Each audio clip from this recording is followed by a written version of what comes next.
What is up, JL Life? Modell here. And Missy.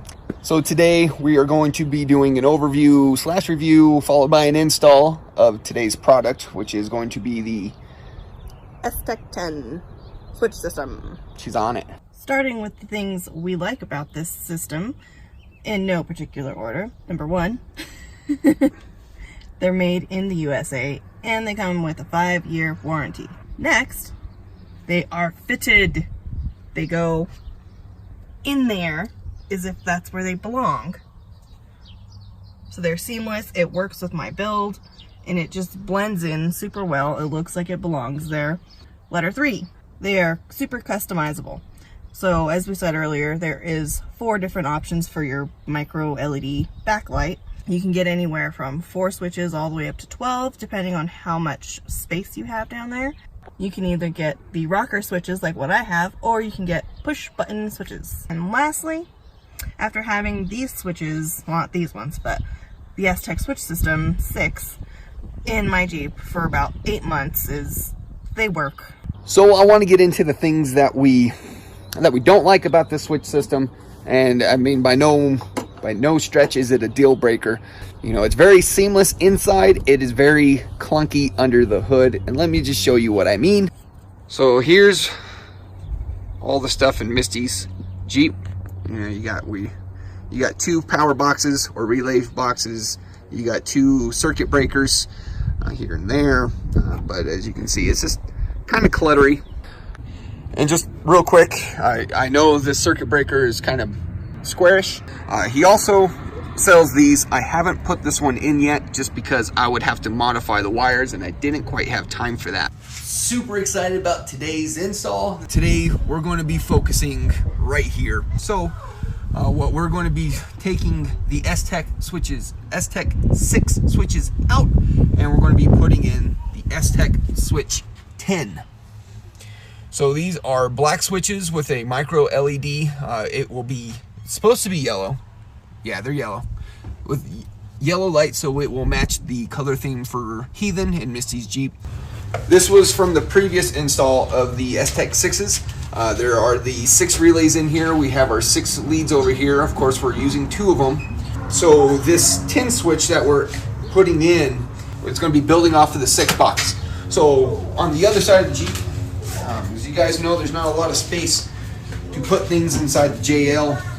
They made a bracket for the driver's side as well, and this is where the rest of the switches are going to be. And by switches, I mean the relays for the other 4 switches that we're going to be putting in. Installing the bracket is super easy. You just take out these 2 body bolts, and you put the bracket on, put the bolts back in, and of course you just bolt the power distribution box to this. So with this power box, we got lines coming out of it. We're going to have our ground. We're going to have our 4 additional leads. The live cable, which isn't obviously long enough to reach, but part of the S-Tech 10, it comes with the parts that we need to extend this wire to the battery, and we'll get into that. It'll be super easy. We have another live wire, which this will go into the fuse box.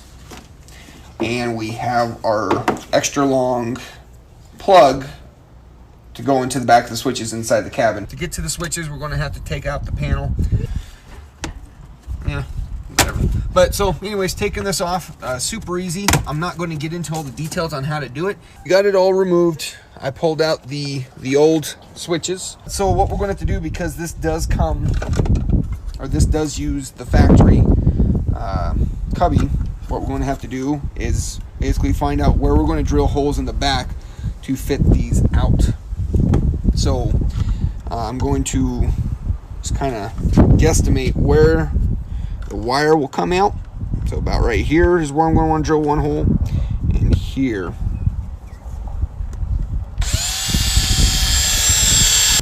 What we're going to do, we're going to finish putting this together, slide the connectors through the hole.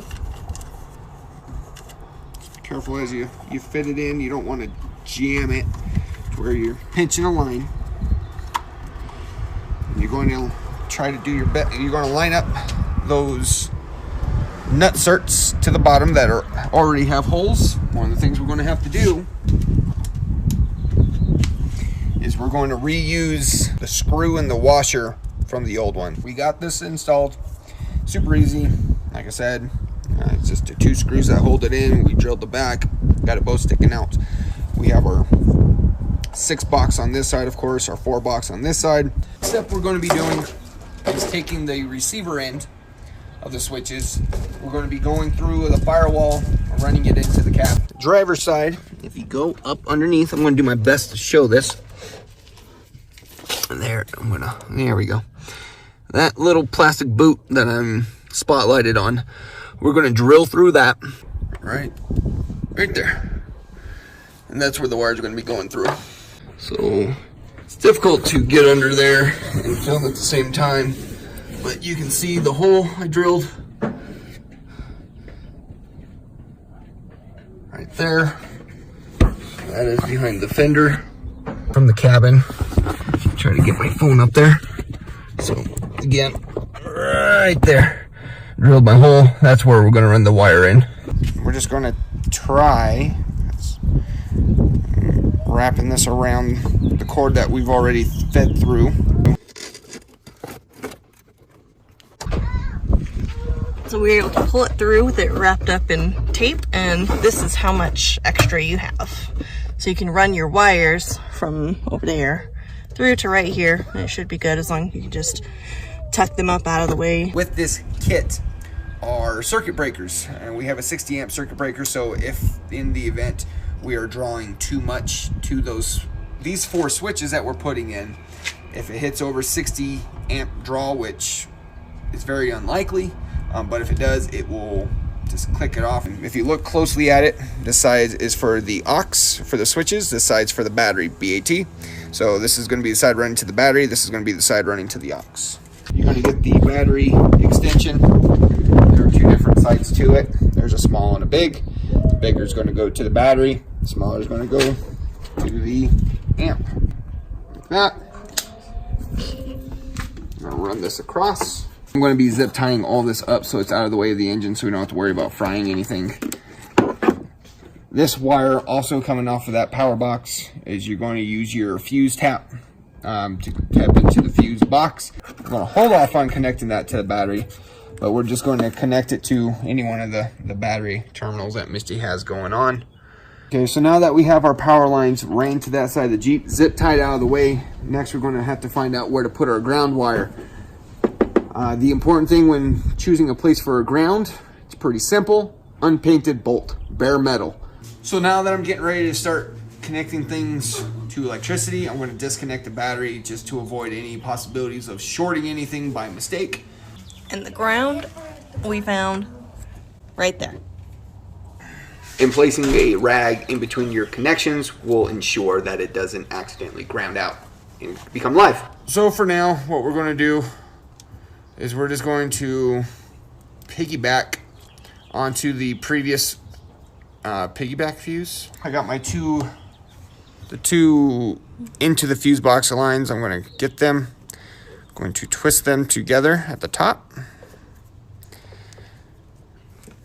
What I'm going to do is I'm going to get one of these heat shrink butt connectors, pushing as far as it will go. Get your crimpers and crimp on one side.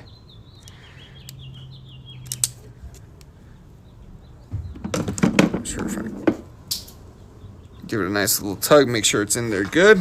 We're going to get the other end, go in through side 2. We're going to get our crimps. We're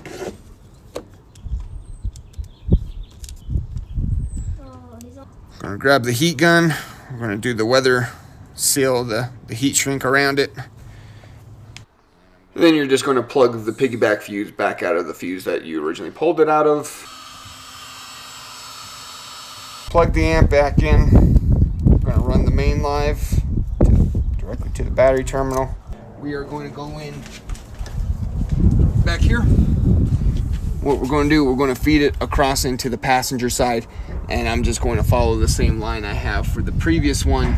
I have to get behind there. All right, so what I'm going to do, I'm just going to shove a screwdriver through. Misty is going to just tape it to the screwdriver. There it is. So removed the glove compartment. Just gonna go in through here. You see it popping up, and again, I'm just following that line to here. Remember, it should fit in easily. If you feel resistance, something's in the way. All right. Moment of truth. In. Fire it up, girl. Moment of truth.